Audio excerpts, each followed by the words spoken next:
The sound of iron scraping against stone echoed through the Philistine prison just after dawn, a slow, jarring rhythm that carried down the corridor where hundreds of captives were held. Dust drifted through shafts of morning light, settling across the grinding floor where men were chained in rows, their hands bound, their bodies weakened by hunger. Guards moved between them with spears in hand, shouting orders to keep the work going. And in the center of that vast chamber, head shaved, wrists raw, shoulders trembling, stood Samson, the man they once feared, now reduced to a laborer pushing a grinding wheel heavy enough to break lesser men. When Samson had been captured, the Philistines celebrated as if a war had ended.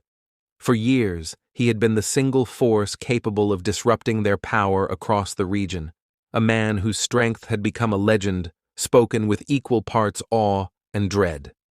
But Delilah's betrayal ended that. As soon as the soldiers moved in, they brought him to Gaza in chains. There, the commanders gave an order meant to humiliate him and reassure their own people that the threat was gone for good. They pinned him down and gouged out his eyes, leaving him blind, disoriented, and unable to see the world he had once moved through with unstoppable confidence. News of Samson's downfall spread fast across Philistine territory. Leaders from the coastal cities met within days to decide what to do next. Samson alone had wreaked havoc on outposts, caravans, and garrisons. They believed Israel drew strength from stories of deliverance, and Samson had been the centerpiece of those stories. If he could cripple them on his own, then hundreds of able-bodied prisoners posed a far greater risk. Some commanders argued that every Israelite captured in raids should be executed immediately. Others feared mass executions would provoke uprisings among the remaining tribes. They wanted something different, something that would break Israel's will without creating martyrs. The decision came from the highest ranks. Every able-bodied male prisoner brought in from Israel was to be blinded upon arrival. The reasoning spread quickly through the barracks. Blinded men could not escape. They could not rejoin the armies gathering inland. They could not identify routes or targets if they tried. The Philistine leadership wanted to make sure no prisoner taken in the aftermath of Samson's capture would ever return home as a threat. And Samson himself, already blinded, served as their justification. If the strongest among the Israelites had been brought low with a single stroke, then ordinary captives would be even easier to control. The orders were carried out in the grim routine of military enforcement. When raiding parties returned from the hill country with prisoners bound together by rope, they marched them to holding courtyards lined with guards.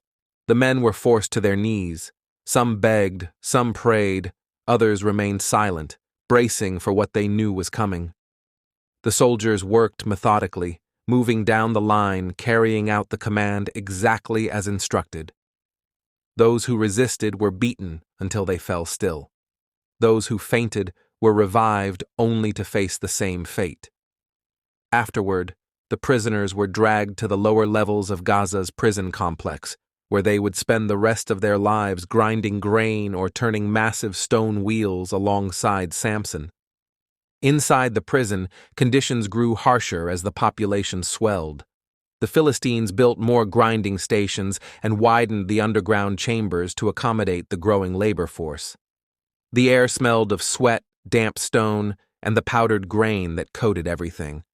Guards walked catwalks above the prisoners, striking anyone who slowed or stumbled. Blind men moved in careful steps, relying on touch and memory to navigate their stations. The only daylight many of them ever felt came from the ventilation shafts cut high into the walls. Samson heard the new prisoners being brought in long before the guards led them to the grinding room. Chains rattled. Men cried out in confusion, reaching for walls they could not see. Some called out names, hoping to find relatives captured in earlier raids. Their despair filled the chamber like smoke. In those early months, Samson said nothing. He pushed the grinding wheel in silence, learning every sound in the room and measuring the distance to the guards by listening to their footsteps. The Philistines believed they had broken him. They mocked him during festivals and forced him to perform labor in front of jeering crowds. But as time passed, the hair on his head began to grow again, and with it came a shift inside him. His strength hadn't returned yet, but his resolve had. He listened to the prisoners, learned how many had been blinded, how many came from towns near his own, and how many had families praying for news that would never arrive. The Philistines saw the blindness as a solution to their problem. They believed fear had secured their control. But inside the prison, something different was taking shape. The captives' shared suffering bound them together. They murmured stories of their homes, taught each other how to navigate without sight, and recited prayers in low voices that carried through the dark corridors. When Samson was taken from the prison to the temple of Dagon for the massive celebration, he had already made his choice. The guards assumed he was still half broken, dependent on their hands to guide him. They did not see the way he steadied himself or how he tested the ground with each step. And they certainly did not imagine he was planning anything but obedience. As he stood between the pillars, listening to the crowd roar around him, he also heard the distant cries of prisoners chained in the tunnels far below. Many of those men would never see light again. Some would never hold their children again. The Philistines' punishment, meant to break Israel, had instead become the weight Samson carried in those final moments. What happened next would be remembered long after the dust settled. Samson pushed against the pillars, calling out for strength one last time. The structure gave way. Screams rose from every corner of the temple as stone collapsed and the ground shook. When it was over, the temple lay in ruins. Samson was dead.